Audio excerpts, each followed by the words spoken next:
দেখো কোরবানি দিছি, দরকার পড়লে আমি ফিরে দিচ্ছি না, মাসের পর মাস আমি মাংস খাবো, তাও আমি মাংস দিবার দেবো না। তুমি তো 4-5 মাসও খাও, বছর বইরা খাও, ফুরাবো না তো, ঘরে তো আছে নাকি? যত ছোট লোক কেন গে আমি গরিব মানুষের বিলে দেবো, সব কামাই করবো। গরিব মানুষের মাংস কিনা খাওয়ার না, কোরবানি দেহার না, তাকে যদি মাংস না দেয় বছর কাট দিন তারা মাংস খাবো না। আচ্ছা এত দামি মাংস যদি মাংসের দেই তাহলে আমার মনে মানতাছে না। হায় রে বুঝা পারবেন না, শোনা তোমার বুঝা হয় না। কোরবানির মধ্যে বিলাম নাগে, মাংস বিলাম নাগে, সব মাংস ঘরে নিলে গেলা গরিব মানুষ আশা করে থাকে। তুমি এক কাম করো, এইখান থেকে 3 ভাগ করি, 3 ভাগের 2 ভাগ আমি রাখি, 1 ভাগ তুমি মানুষের দিও।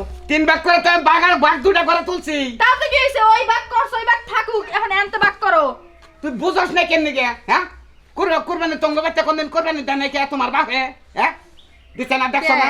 আমার বাপ মা কি তোমার বাড়ির মতো ছোট লোক নাকি? এই যে শোনো, তারা কথা বাড়াই লাভ ব্যাগ নাই। মাংস করে নিছে। তুমি মাংস মানুষের দিবা ভালো কথা,